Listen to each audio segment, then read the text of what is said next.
Hi friends, welcome to competitive exam special Telugu YouTube channel. ఈ వీడియోలో మనం ఆగస్టు 2 మరియు 3 రెండు తేదీలకు సంబంధించినటువంటి కరెంట్ అఫైర్స్ గురించి తెలుసుకోబోతున్నాము. ఈ కరెంట్ అఫైర్స్ అన్నీ కూడా అన్ని రకాల పోటీ పరీక్షలకు ఉపయోగపడతాయి. ఈ కరెంట్ అఫైర్స్ అన్నీ కూడా వివిధ అంశాల వారీగా మనము ఈ వీడియోలో నేర్చుకోబోతున్నాము. మొదటి అంశము ముఖ్యమైన తేదీలు.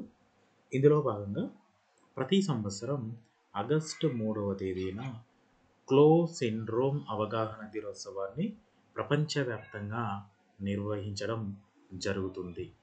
ఇది ఒక అరుదైన జన్యుపరమైన రుగ్మత కలిగినటువంటి వ్యాధి. దీనికి సంబంధించి ప్రపంచవ్యాప్తంగా ప్రజలకు అవగాహన కల్పించాలన్న లక్ష్యంతో ప్రతి సంవత్సరం ఆగస్టు 3వ తేదీన క్లో సిండ్రోమ్ అవగాహన దినోత్సవాన్ని నిర్వహించడం జరుగుతుంది. దీని ద్వారా సమాజం యొక్క మద్దతును, ఎవరైతే ఈ క్లో సిండ్రోమ్ ద్వారా బారిన పడ్డారో వారికి సమాజ మద్దతును సేకరించడం దీని యొక్క ముఖ్యమైన ప్రాధాన్యత. ఈ క్లో అనేది ఒక అరుదైన జన్మసిద్ధ వైకల్యం కలిగినటువంటిది. ఈ వ్యాధి వలన శరీరంలో కొవ్వు పెరుగుదల అనేది, రక్తనాళాల లోపాలు ఏర్పడతాయి. అలాగే చర్మంపై నాసిరకమైన మరకలు, వెన్నెముక లేదా ఎముకల్లో లోపాలు ఈ క్లో సిండ్రోమ్ వలన ఏర్పడే అంశాలు. అయితే ఈ క్లో సిండ్రోమ్ అవగాహన దినోత్సవాన్ని మనము ప్రతి సంవత్సరం ఆగస్టు 3న నిర్వహించుకుంటామని, ప్రపంచవ్యాప్తంగా పాటిస్తామని చెప్పి గుర్తుంచుకోవాలి. ఈ క్లో అనేది అరుదైన జన్మసిద్ధ వైకల్యం అనేది గుర్తుంచుకోవాలి. అలాగే ప్రతి సంవత్సరం ఆగస్టు నెలలో వచ్చే మొదటి ఆదివారాన్ని స్నేహితుల దినోత్సవంగా నిర్వహించుకోవడం జరుగుతుంది. ఈ స్నేహితుల దినోత్సవం 2025 సంవత్సరం అనగా ప్రస్తుత సంవత్సరంలో ఆగస్టు 3వ తేదీన రావడం జరిగింది. ఈ స్నేహితుల దినోత్సవం మొదటిగా స్నేహితుల యొక్క గౌరవార్థం ఒక రోజును అంకితం చేయాలన్న ఉద్దేశంలో 1935 సంవత్సరంలో అమెరికా దేశంలో ప్రారంభమవడం జరిగింది. ఆ క్రమంగా ఈ స్నేహితుల దినోత్సవం ప్రజాదరణ పొంది భారతదేశంలో సహా వివిధ దేశాలలో ఈ రోజును నిర్వహించడం అనేది జరుగుతుంది.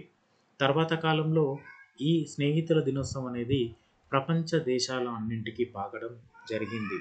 అయితే ఐక్యరాజ్య సమితి, యునైటెడ్ నేషన్స్ ఆర్గనైజేషన్, ఐక్యరాజ్య సమితి వారు 2011వ సంవత్సరంలో ఇంటర్నేషనల్ ఫ్రెండ్షిప్ డేగా జూలై 30ని ప్రకటించడం జరిగింది. కానీ దీనికంటే అత్యధికంగా చాలామంది ఆగస్టు మొదటి వారంలో వచ్చే ఆదివారాన్ని స్నేహితుల దినంగా జరుపుకోవడం ఆనవాయితీగా కొనసాగుతుంది. ఇక జాతీయ అంశాల విషయానికి వస్తే, రీసెంట్గా ఉపరాష్ట్రపతి జగదీప్ ధన్ఖడ్ తన పదవికి రాజీనామా చేయడం జరిగింది. రాజీనామా చేసిన తర్వాత కొత్తగా ఉపరాష్ట్రపతిని ఎన్నుకోవడం కొరకు కేంద్ర ఎన్నికల సంఘం నోటిఫికేషన్ జారీ చేయడం జరిగింది. కొత్తగా ఎన్నుకోబడబోయే ఉపరాష్ట్రపతి 17వ వ్యక్తి, అంటే జగదీప్ ధన్ఖడ్ 16వ ఉపరాష్ట్రపతి. అతని పదవి కాలం 2027 ఆగస్టు 11 వరకు ఉన్నా కూడా అర్ధాంతరంగా 2 ఏళ్ల ముందుగానే రాజీనామా చేయడంతో ఉప ఎన్నిక అనేది అనివార్యమైంది. అయితే ఈ ఉప ఎన్నిక అనేది నార్మల్గా ప్రజా ప్రాతినిధ్య చట్టం ప్రకారం కాకుండా రాజ్యాంగంలోని అధికరణ 67 ప్రకారము ఎప్పుడైనా ఏదైనా ఉపరాష్ట్రపతి ఎన్నికకి ఉప ఎన్నిక నిర్వహించాల్సి వస్తే కొత్తగా ఎన్నికైనటువంటి ఉపరాష్ట్రపతి తప్పనిసరిగా మళ్ళీ 5 ఏళ్ల పూర్తి కాలానికి ఉపరాష్ట్రపతిగా కొనసాగుతారు. ఇది అనేది ఇంపార్టెంట్ పాయింట్. ఆర్టికల్ నెంబర్ వచ్చేసి 67. అలాగే కేంద్ర ఎన్నికల సంఘానికి ఉపరాష్ట్రపతి ఎన్నిక నిర్వహించాలి అని చెప్పే చట్టం ఉపరాష్ట్రపతి ఎన్నికల చట్టం 1952లోని సెక్షన్ 4 ప్రకారం కేంద్ర ఎన్నికల సంఘం, సెంట్రల్ ఎలక్షన్ కమిషన్ వారు ఉపరాష్ట్రపతి ఎన్నికకు సంబంధించి నోటిఫికేషన్ని రిలీజ్ చేయడం జరిగింది. అయితే ఈ ఉపరాష్ట్రపతి ఓటింగ్ ప్రక్రియ ఏ విధంగా ఉంటుందంటే, ఈ ఓటింగ్ ప్రక్రియలో ఎలక్టోరల్ కాలేజ్ ఎలక్టోరల్ కాలేజ్ అనే సభ్యులు దీంట్లో పాల్గొంటారు. ఎలక్టోరల్ కాలేజ్ అనే సభ్యులు పాల్గొంటారు. అయితే ఈ ఎలక్టోరల్ కాలేజ్లో ఎవరెవరు ఉంటారనంటే, లోక్సభ మరియు రాజ్యసభలోని అందరూ సభ్యులు, అంటే ఎన్నిక కాబడిన సభ్యులు, అలాగే నామినేటెడ్ సభ్యులు ఈ ఎలక్టోరల్ కాలేజ్లో సభ్యులుగా ఉంటారు. ప్రస్తుతం రాజ్యసభ మొత్తం సభ్యుల సంఖ్య 245, లోక్సభ సభ్యుల సంఖ్య 543. అయితే ఇందులో రాజ్యసభలో 5 సీట్లు, లోక్సభలో 1 సీటు ఖాళీ ఉండడంతో మొత్తం సభ్యుల సంఖ్య 782 మంది లోక్సభ, రాజ్యసభ సభ్యులు ఇప్పుడు ప్రస్తుతం 17వ ఉపరాష్ట్రపతి ఎన్నికల్లో పాల్గొననున్నారు. ఇందులో ఉపరాష్ట్రపతిగా ఎన్నిక కొరకు నామినేషన్ విధానం అనేది ఉంటుంది. ఈ నామినేషన్ విధానం ప్రకారం ఎవరైతే ఈ ఎలక్టోరల్ కాలేజీలో ఉన్న సభ్యులలో 20 మంది సంతకాలు ఉండాలి, ప్లస్ మరో 20 మంది ఆ అభ్యర్థిని బలపరచాల్సి ఉంటుంది. అలాగే 15,000 రూపాయలు సెక్యూరిటీ డిపాజిట్ చేయాల్సి ఉంటుంది. అలాగే ఉపరాష్ట్రపతి ఎన్నిక సింగిల్ ట్రాన్స్ఫరబుల్ ఓటింగ్ పద్ధతిలో ఉంటుంది. ఇది సీక్రెట్ బ్యాలెట్ విధానంలో నిర్వహించడం జరుగుతుంది. ఇది ఓవరాల్గా 17వ ఉపరాష్ట్రపతికి సంబంధించినటువంటి ఎన్నికల విధానం. అలాగే FSSAI భారత ఆహార భద్రతా ప్రమాణాల ప్రాధికార సంస్థ FSSAI వారు రీసెంట్గా కొన్ని మార్గదర్శకాలను జారీ చేయడం జరిగింది. ఈ మార్గదర్శకాలను జారీ చేయడానికి గల ఉద్దేశం వినియోగదారుల సాధికారత, ఆహార భద్రతా పరిరక్షణ అనే 2 అంశాల మీద కొత్తగా కొన్ని మార్గదర్శకాలను జారీ చేసింది.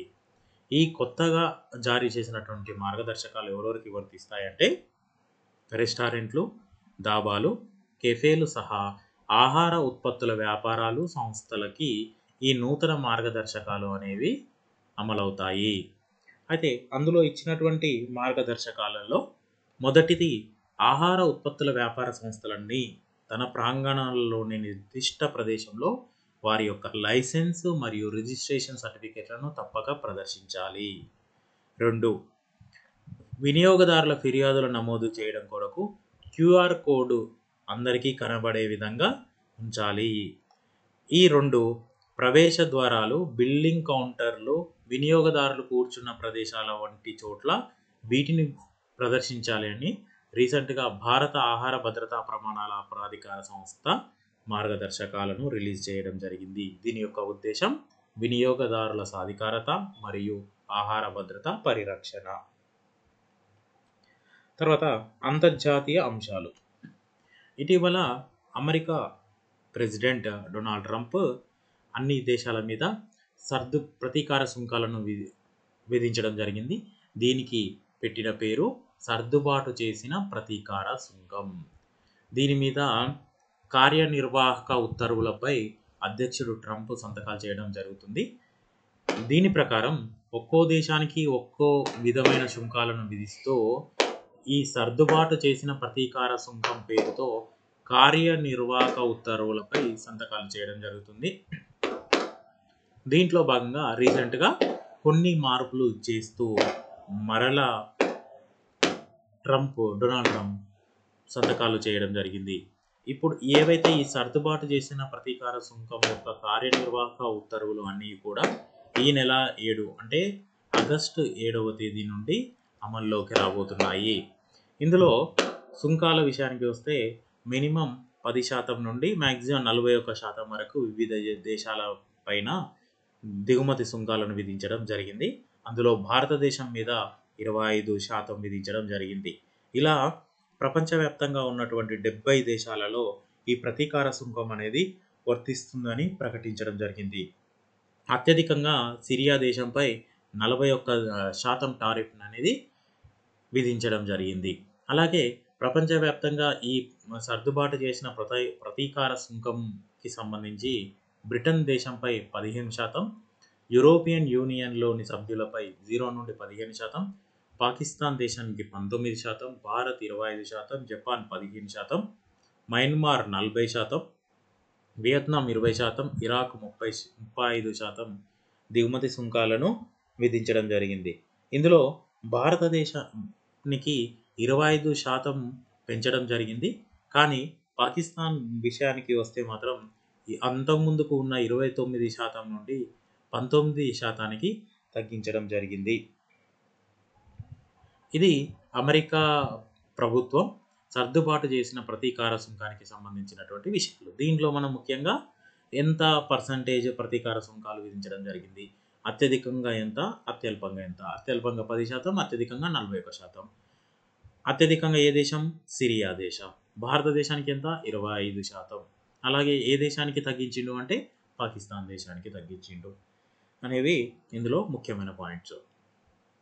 ఇక రాష్ట్రీయ అంశాల విషయానికి వస్తే తెలంగాణ ప్రభుత్వం 2025 సంవత్సరంలో నూతన క్రీడా విధానాన్ని ఆవిష్కరించింది. ఈ నూతన క్రీడా విధానాన్ని తెలంగాణ ముఖ్యమంత్రి అయినటువంటి రేవంత్ రెడ్డి గారు ఆవిష్కరించడం జరిగింది. ముఖ్యంగా ఈ క్రీడా విధానం అనేది 5 అంశాల మీద ఈ నూతన క్రీడా విధానాన్ని తీసుకురావడం జరిగింది. అందులో మొదటిది వచ్చేసి పాలన అండ్ గవర్నెన్స్. దీని కింద తెలంగాణలో తెలంగాణ స్పోర్ట్స్ హబ్ను ఏర్పాటు చేయనున్నారు. అలాగే క్రీడా సంఘాలు ఏవైతే ఉంటాయో వాటి నమోదు అన్నింటికి ఒకే వ్యవస్థ అంటే సింగిల్ సిస్టమ్ని తీసుకురానున్నారు. అలాగే ప్రతి సంవత్సరం సీఎం కప్ల వంటి వార్షిక పోటీలను నిర్వహించనున్నారు. అలాగే గ్రామీణ స్థాయి అభివృద్ధి.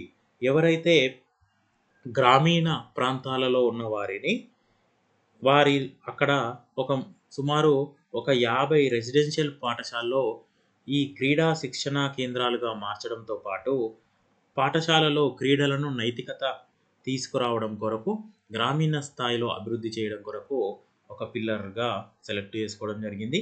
అలాగే తెలంగాణ రాష్ట్రంలో అథ్లెట్లుగా తీర్చిదిద్దడం కొరకు దీర్ఘకాలిక అభివృద్ధి పథకాన్ని రచించడం జరిగింది. దీనిలో భాగంగా టాలెంట్ హంటింగ్, పోషకాహారం, మానసిక ఆరోగ్యం కలిగే అభ్యర్థులను సెలెక్ట్ చేయడంతో పాటు 14 ముఖ్య క్రీడలపై దృష్టి పెట్టడం జరిగింది. ఇందులో అథ్లెటిక్స్ ఉంటారు, ఫుట్బాల్, బాక్సింగ్ వంటి ఈ స్పోర్ట్స్ ఇలాంటి 14 ముఖ్య క్రీడలపై దృష్టి పెట్టడం జరుగుతుంది. అలాగే ఈ క్రీడా విధానం కింద తెలంగాణ రాష్ట్రంలో అధునాతన వసతులు, అకాడమీలు నిర్మించనున్నారు. ఇందులో భాగంగా ఫేమస్ అథ్లెట్స్ అయినటువంటి గగన్ నారంగ్, అభినవ్ బింద్రా, ఫిఫా లాంటి ప్రముఖులతో ఒప్పందాలు చేసుకోవడంతో పాటు వైఐఎస్ఏ స్పోర్ట్స్ అకాడమీని కూడా ఏర్పాటు చేయనున్నారు. ఇంకా క్రీడా విధానంలో ముఖ్యంగా క్రీడలను కెరీర్ మార్గంగా ఎంచుకోవడం, అలాగే వారి అథ్లెట్ల సంక్షేమం అనేది క్రీడా విధానంలో మరొక అంశంగా చేర్చిదిద్దడం జరిగింది. దీంట్లో భాగంగా ఎవరైతే క్రీడల్లో రాణించిన వారు ఉంటారో వారికి ప్రభుత్వ ఉద్యోగాలు, భూ పంపిణీ, పెన్షన్ల వంటివి అభివృద్ధి పథకాలతో పాటు ఒలింపిక్ గోల్డ్ మెడల్స్ లాంటి సాధించిన వారికి సుమారు 6 కోట్ల పురస్కారం అంటే నగదు పురస్కారము ఇస్తామని చెప్పి ఈ నూతన తెలంగాణ క్రీడా విధానంలో ప్రవేశపెట్టడం జరిగింది. ఈ తెలంగాణ క్రీడా విధానం 2025 ఆగస్టు 2వ తేదీన తెలంగాణ ముఖ్యమంత్రి రేవంత్ రెడ్డి గారు తెలంగాణ స్పోర్ట్స్ కాన్క్లేవ్ హైదరాబాద్ నందు నిర్వహించినటువంటి సమావేశం నందు దీనిని ఆవిష్కరించడం జరిగింది. అయితే దీంట్లో భాగంగా ఖేలో ఇండియా 2026కు సంబంధించి దరఖాస్తులు తీసుకోనున్నారు. అలాగే ఫీఫా ఫుట్బాల్ అకాడమీని హైదరాబాదులో ఏర్పాటు చేయనున్నారు. అలాగే రాజకీయ జోక్యం లేని సాంకేతిక ప్రాతిపదికపై ఆధారపడే విధానాన్ని ఈ తెలంగాణ క్రీడా విధానంగా పేర్కొనడం జరిగింది. దీని యొక్క ముఖ్య లక్ష్యం ఏంటి అని అంటే తెలంగాణ ప్రభుత్వం ప్రతిష్టాత్మకంగా తీసుకున్నటువంటి తెలంగాణ రైజింగ్ 2047 అనే నూతన లక్ష్యం దిశగా క్రీడలను అంతర్జాతీయ ప్రమాణాలకు తీసుకెళ్లడం, అలాగే ప్రతి గ్రామం నుండి ప్రతిభను వెలికి తీయడం అనే లక్ష్యంతో ఈ నూతన క్రీడా విధానాన్ని తెలంగాణ ప్రభుత్వం తీసుకురావడం జరిగింది. ఇంకా సదస్సుల విషయానికి వస్తే రీసెంట్గా న్యూఢిల్లీలో 2025 సంవత్సరంలో మొబైల్ కాన్క్లేవ్ని నిర్వహించడం జరిగింది. దీన్ని నిర్వహించడానికి గల కారణం 1995లో మొట్టమొదటిసారిగా భారత మార్కెట్లోకి మొబైల్ ఫోన్ అనేది రావడం జరిగింది. 2025 సంవత్సరం నాటికి 30 సంవత్సరాలు పూర్తయిన సందర్భంగా ఢిల్లీలో మొబైల్ కాన్క్లేవ్ 2025 పేరుతో కార్యక్రమాన్ని నిర్వహించడం జరిగింది. దీని యొక్క థీమ్ వచ్చేసి from first call to digital India, అంటే 1995లో చేసినటువంటి మొట్టమొదటి కాల్ నుండి ప్రస్తుతం భారత ప్రభుత్వం ఎంచుకున్నటువంటి డిజిటల్ ఇండియా కార్యక్రమం అనే ఇతివృత్తంతో మొబైల్ కాన్క్లేవ్ 2025ను ఢిల్లీలో నిర్వహించడం జరిగింది. ప్రస్తుతం భారతదేశంలో 120 కోట్ల మంది మొబైల్ వినియోగదారులు ఉండడం జరిగింది. ఇంతమంది వినియోగదారులు ఉండడం ప్రపంచంలో 2వ స్థానంలో భారతదేశం అనేది ఉన్నది. అయితే 1995లో మొదటి కాల్ చేసిన వ్యక్తి ఎవరు అంటే అప్పటి బెంగాల్ సీఎం జ్యోతి బసు. అప్పుడు బెంగాల్ సీఎం అయినటువంటి జ్యోతి బసు మొదట వాడిన ఫోను నోకియా. ఈ నోకియా మొబైల్ ఫోన్ నుండి 1995 జూలై 31వ తేదీన మొదటిసారిగా భారతదేశంలో నోకియా మొబైల్ ఫోన్ను ఉపయోగించి అప్పటి టెలికాం శాఖ మంత్రి అయినటువంటి శుక్రామ్కి ఫోన్ చేయడం జరిగింది. దానికి గుర్తుగా 2025 సంవత్సరంలో మొబైల్ కాన్క్లేవ్ని నిర్వహించారు. ఇంకా అవార్డుల విషయానికి వస్తే రీసెంట్గా భారత ప్రభుత్వం 71వ జాతీయ చలనచిత్ర పురస్కారాలను అందజేయడం జరిగింది. ఈ 71వ జాతీయ చలనచిత్ర పురస్కారాలలో 2023 సంవత్సరం ఇది గుర్తుంచుకోవాలి. ఈ 2025 సంవత్సరంలో ఇచ్చే అవార్డులకు 2023లో భారతదేశంలో తీసిన సినిమాలలో అత్యుత్తమ చిత్రాలను సత్కరించడం కోసం ఈ 71వ జాతీయ చలనచిత్ర పురస్కారాలు అనేది ఇవ్వడం జరుగుతుంది. దీని కొరకు national film development corporation of India వీరు ఆగస్టు 1, 2025 తేదీన 71వ జాతీయ చలనచిత్ర పురస్కారాల అవార్డు గ్రహీతలకి సంబంధించినటువంటి వివరాలను ప్రకటించడం జరిగింది. దీనిలో భాగంగా ఉత్తమ చిత్రంగా హిందీ భాషకు చెందినటువంటి 12th ఫెయిల్ అనేది ఎన్నిక అవ్వడం జరిగింది. ఉత్తమ దర్శకుడిగా సుదీప్తో సేన్ ది కేరళ స్టోరీకి సంబంధించి సుదీప్తో సేన్ ఉత్తమ దర్శకుడిగా ఎన్నికయ్యారు. ఉత్తమ నటుడుగా ఇద్దరు ఎన్నికయ్యారు. ఒకటి షారుఖ్ ఖాన్ జవాన్ మూవీకి, విక్రాంత్ మస్సీ 12th ఫెయిల్ సినిమాకు సంయుక్తంగా ఉత్తమ నటుడు పురస్కారాన్ని పొందనున్నారు. ఉత్తమ నటిగా రాణి ముఖర్జీని సెలెక్ట్ చేయడం జరిగింది. ఉత్తమ సహాయ నటుడుగా విజయ రాఘవన్, ఎంఎస్ భాస్కర్ని ఉమ్మడిగా సెలెక్ట్ చేశారు. ఉత్తమ సహాయ నటి ఉర్వశి, జానకి బోడివాలను ఎన్నుకోవడం జరిగింది. ప్రజాదరణ పొందిన చిత్రం మంచి వినోదంగా రాఖీ ఔర్ రాణికి ప్రేమ్ కహానీ అనే చిత్రాన్ని ఎంపిక చేసుకున్నారు. అలాగే జాతీయ స్థాయిలో సామాజిక విలువలు ప్రోత్సహించిన చిత్రంగా శ్యామ్ బహదూర్ను సెలెక్ట్ చేయడం జరిగింది. అలాగే ఇందులో టెక్నాలజీ, సాంకేతిక, సృజనాత్మక అవార్డులు కూడా ఇవ్వడం జరిగింది. ఈ లిస్టులు అన్నీ మనము ఇచ్చే పీడిఎఫ్లో అందుబాటులో ఉన్నాయి. దీంతోపాటు భాషాపరంగా చూసుకుంటే మన తెలుగు భాషకి సంబంధించి నందమూరి బాలకృష్ణ నటించినటువంటి భగవంత్ కేసరి కేసరికి ఉత్తమ తెలుగు చిత్రంగా ఎంపిక అవ్వడం జరిగింది. అలాగే నాన్ ఫీచర్ ఫిలిమ్స్, ఫిలిం అవార్డులు, పిల్లల అవార్డులు ఇందులో భాగంగా ఇవ్వడం జరిగింది. అలాగే ఇందులో మెయిన్గా ముఖ్యంగా 2 రకాల పథకాలను ఇస్తారు, అది గుర్తుంచుకోవాలి. ఒకటి వచ్చేసి స్వర్ణ కమల్ అంటే గోల్డ్, 2 వచ్చేసి రజత్ కమల్. ఈ 2 అవార్డులను ఇవ్వడం జరుగుతుంది.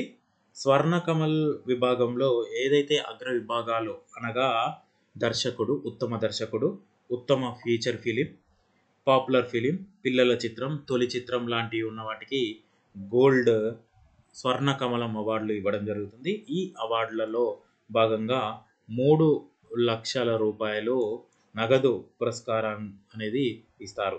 ఇక రజత్ కమల్ అనే పురస్కారం కింద 2,00,000 నగదు అనేది ఇవ్వడం జరుగుతుంది.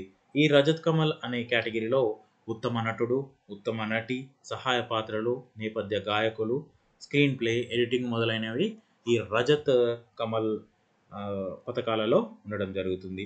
దీంట్లో ముఖ్యంగా కొన్ని ఇంపార్టెంట్ అంశాలు వచ్చేస్తే షారుఖ్ ఖాన్ మరియు విక్రాంత్ ముస్సి అలాగే రాణి ముఖర్జీ ముగ్గురు మొట్టమొదటిసారిగా ఉత్తమ నటుడు, ఉత్తమ నటి అవార్డులను పొందడం జరిగింది. అలాగే 12th ఫెయిల్ అనేది ఉత్తమ చిత్రంగా ఎన్నికవ్వడం జరిగింది. ఇక తర్వాత ఇటీవల సౌర విద్యుత్ ఉత్పత్తికి సంబంధించి రిపోర్టు రావడం జరిగింది. ఈ రిపోర్టును అంతర్జాతీయ పునరుత్పాదకత ఇంధన సంస్థ రీసెంట్గా విడుదల చేసిన గణాంకాల ఆధారంగా భారతదేశం ప్రపంచంలోనే సౌర విద్యుత్ ఉత్పత్తిలో 3వ స్థానాన్ని చేరుకోవడం జరిగింది. అంతకుముందు భారతదేశం 4వ స్థానంలో ఉండేది. అక్కడి నుండి 3వ స్థానానికి ఎగబాకడం జరిగింది. 3వ స్థానంలో ఉన్నటువంటి జపాన్ను అధిగమించి భారత్ ఆ ప్లేస్ని ఆక్రమించింది. జపాన్ 96,459 గిగావాట్ల సౌర విద్యుత్తుని ఉత్పత్తి చేస్తే భారతదేశం 108,494 గిగావాట్లను ఉత్పత్తి చేసి 3వ స్థానానికి ఎగబాకింది. అయితే మొదటగా టాప్ 2 కంట్రీస్, ఒకటి చైనా, 2 అమెరికా, తర్వాత 3వ దేశం ఇండియా. దీన్ని చెప్పిన సంస్థ అంతర్జాతీయ పునరుత్పాదకత ఇంధన సంస్థ. ఇక క్రీడల విషయానికి వచ్చినప్పుడు భారతదేశ ఫుట్బాల్ కోచ్గా జమీల్ని ఎంపిక చేసుకోవడం జరిగింది. మెయిల్ పురుషుల ఫుట్బాల్ కోచ్గా ఖలీల్ జమీల్ను ఎంపిక చేశారు. ఇతను ఒక దిగ్గజ ఆటగాడు. ఇతన్ని ఏఐఎఫ్ఎఫ్ సాంకేతిక కమిటీ 3 పేర్లను సూచించగా అందులో మాజీ అంతర్జాతీయ ఆటగాడు అయినటువంటి జమీల్కు ఎగ్జిక్యూటివ్ కమిటీ పచ్చ జెండా ఊపింది. దీంతో భారత పురుషుల ఫుట్బాల్ చీఫ్ కోచ్గా ఖలీల్ జమీల్ ఎంపిక అవ్వడం జరిగింది. అయితే మన జాతీయ జట్టుకి ఒక భారతీయుడు చీఫ్గా నియమితవడం గత 13 ఏళ్లలో ఇదే తొలిసారి. అతని పేరు ఖలీల్ జమీల్. తర్వాత 2026 సంవత్సరంలో ప్రపంచ టేబుల్ టెన్నిస్ పోటీలు లండన్లో జరగనున్నాయి. ఈ లండన్లో జరగబోయే ఈ ప్రపంచ టేబుల్ టెన్నిస్ పోటీలలో అర్హత సాధించింది భారత పురుషుల జట్టు, అలాగే మహిళల జట్టు ఈ WTTCలో పాల్గొనడానికి అర్హత సాధించింది. ఈ అర్హత పరీక్షలు ఎక్కడ అయ్యాయి అంటే 2025 దక్షిణాసియా ప్రాంతీయ ఛాంపియన్షిప్ రీసెంట్గా కాట్మండ్లో జరిగింది. జరిగిన దాంట్లో భారతదేశం అత్యుత్తమ ప్రదర్శన చూపి అర్హత సాధించడం జరిగింది. 2026లో ప్రపంచ టేబుల్ టెన్నిస్ ఛాంపియన్షిప్ పోటీలు ఎక్కడ జరగనున్నాయి అని అంటే లండన్లో జరగనున్నాయి. ఫ్రెండ్స్, ఇది ఆగస్టు 2 మరియు 3 తేదీలకు సంబంధించినటువంటి ముఖ్యమైన కరెంట్ అఫైర్స్. ఈ కరెంట్ అఫైర్స్ కనుక మీకు నచ్చినట్లయితే మా వీడియోను లైక్ చేయండి, షేర్ చేయండి. అలాగే ఈ వీడియో మీద కానీ మన ఛానల్ మీద కానీ ఇంకా ఏమైనా మీరు ఫీడ్బ్యాక్ ఇవ్వాలి అనుకుంటే కామెంట్ సెక్షన్లో ఫీడ్బ్యాక్ ఇవ్వండి. మీ ఫీడ్బ్యాక్ను తప్పనిసరిగా పాటించడం జరుగుతుంది. Thank you very much.